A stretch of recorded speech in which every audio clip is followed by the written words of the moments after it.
training video, we're going to go over the instructions for use of our Scott Mobile Air Supply Cart, also called a supplied air respirator, which we utilize to perform confined space rescue. The system consists of the air cart, one box of air hoses, and one box of 4 respirators for up to 4 entrants to enter the confined space. When we respond to a confined space incident, we'll have 1 or more firefighters stage this needed equipment in a safe location near the confined space, but not too close that it blocks the area for entrants to move around the site. The first thing that needs to be done is someone should check the air cylinders that are on the cart to ensure that they are both full and all connections are hand-tight closed. We should also ensure that the respirator and tool outlet pressure regulators on the front of the cart are completely bled down by turning them counterclockwise, and that the vents on the cylinder connections are closed as well. As our firefighters don the harnesses, they should check to ensure that the 5-minute escape cylinders on the systems are all tight and ready to go to work. As the system is ready, the 4 100-foot air hoses should be flaked out in front of the air cart so there are no loops or tangles in the line that would obstruct the firefighters as they enter the confined space. The air lines can be connected to the respirator outlets on the cart and flaked out again so they are not tangled. As we prepare to enter the confined space, one of the air cylinders can be turned on completely.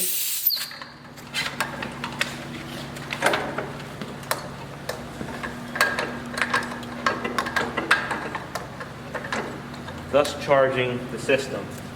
We can then check the respirator inlet pressure gauge on the front of the cart to ensure that it is reading the same pressure as the cylinder that we opened. We've connected one hose line to a respirator outlet.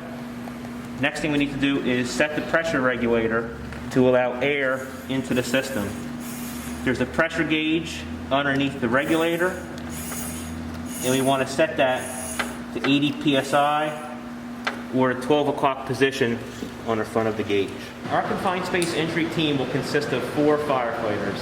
The initial entry team of 2 firefighters, and then 2 firefighters that will remain outside of the confined space to relieve our initial crew, or if necessary, act as a rapid intervention crew should there be some type of emergency inside the confined space.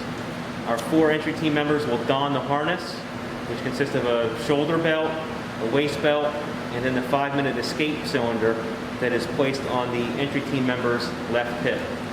We can then connect the air line into the pigtail on the respirator, thereby providing an air supply into the firefighter's harness. As he prepares to enter the confined space, he can then insert his regulator into his mask, and now he has breathing air coming from the air cart into his mask.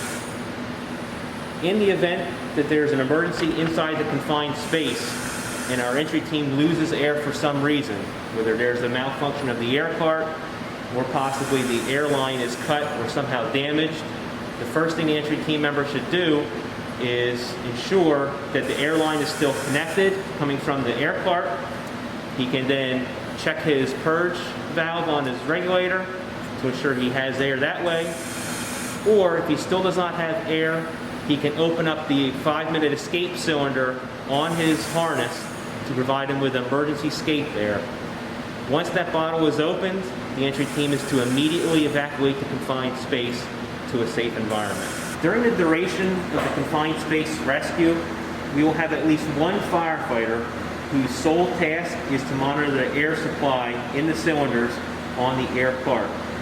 As one cylinder runs low, as it reaches 500 psi, the high-pitched whistle, low-pressure warning will sound on the air cart. At this point, the second cylinder on the air cart should be opened fully, and the initial cylinder can be turned off and bled off using the black valve on the side to bleed the remaining pressure from the initial cylinder that goes into the air cart. The cylinder can then be disconnected from the high pressure fitting. The retention strap on the side can be disconnected. The additional cylinder can be removed and a fresh cylinder installed in the air cart to now serve as the backup cylinder. The team members that are monitoring the air supply cart should also have anywhere from 2 or more cylinders ready and waiting to change the bottles as needed, following the same process.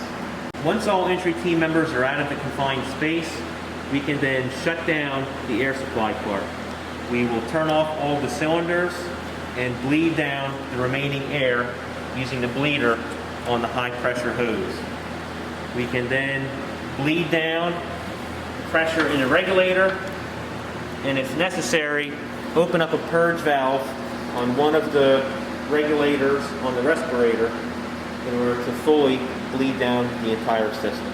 During the confined space rescue, there are a couple of important points just to remember before and during use of the supplied air respirator. Again, we're going to have at least one firefighter whose sole role for the duration of the incident is to maintain the air supply in the air cart to ensure a sustained air supply to our firefighters that enter the confined space.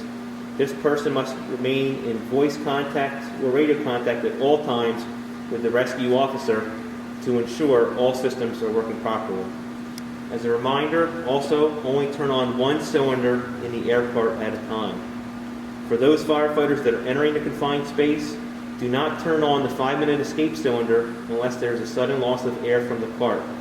When you turn on that cylinder, it's going to result in use of the escape cylinder air first, even though the cylinder on the air cart may be full and open. Once a firefighter switches to that escape cylinder in the event of an emergency, that team must immediately exit the confined space, no matter the position where we are with the rescue. When leaving the confined space, while on the escape air, if possible, leave the hose line attached. This will give us a reference point for the entry team to exit the confined space. However, if necessary, such as if there is an entanglement, the firefighters can disconnect the air hose so they can exit the space as quickly as possible. It's also important to keep in mind that once the low pressure warning alarm sounds on the air supply cart, when the cylinder drops below 500 psi, there is no way to silence that alarm until the other cylinder that is above 500 psi is opened to provide that full air supply into our air cart.